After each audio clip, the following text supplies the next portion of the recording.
ભાજપના સાંસદ બંસુરી સ્વરાજ શું કહી રહ્યા છે, જુઓ વિડીયો।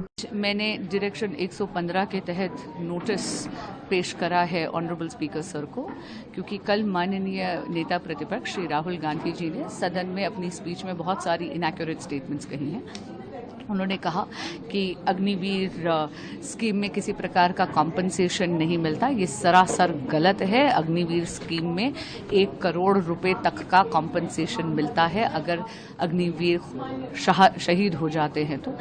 और मेरे समक्ष आप ये देखिए कि इंडियन नेवी की वेबसाइट से निकाली हुई जानकारी है, जिसमें लिखा है कि death during engagement period on bona fide duty. वैसे तो ईश्वर करे कि हमारे सभी अग्निवीर सुरक्षित रहें, लेकिन अगर कहीं लाइन ऑफ ड्यूटी में वो शहीद हो जाते हैं तो देखिए, उनके परिवारों की सुरक्षा सुनिश्चित करने के लिए सरकार उनको insurance cover worth ₹48 lakh from public fund देती है, one time ex gratia ₹44 lakh from public fund, full payment for unserved period up to 4 years with effect from date of death, including Seva Nidhi component, balance accumulated as on date in the individual Seva Nidhi fund and government contribution, including interest from the Agniveer Corpus Fund।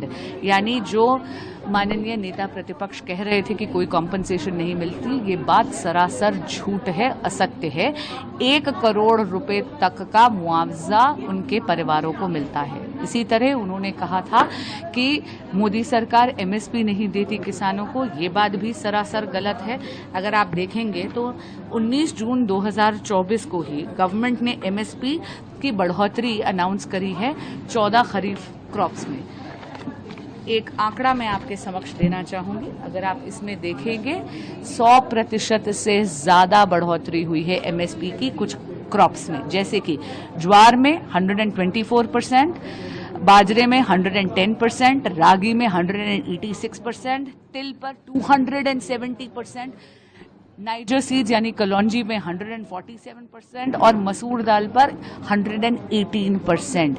एक बार फिर उनकी ये statement सदन को गुमराह करने के लिए उन्होंने जानबूझकर बनाई थी। और तीसरी बात, उन्होंने भाजपा पे आरोप लगाया कि हम किसानों को आतंकवादी मानते हैं। ये बात बिल्कुल झूठ है, असत्य है। हमारे लिए तो देश का किसान देवतुल्य है, क्योंकि वो देश का अन्नदाता है। ना भाजपा एज अ पार्टी, ना भाजपा की सरकार ने कभी भी किसी भी जेन्युइन फार्मर को आतंकवादी नहीं कहा है। यहाँ तक कि जैसे ही नई सरकार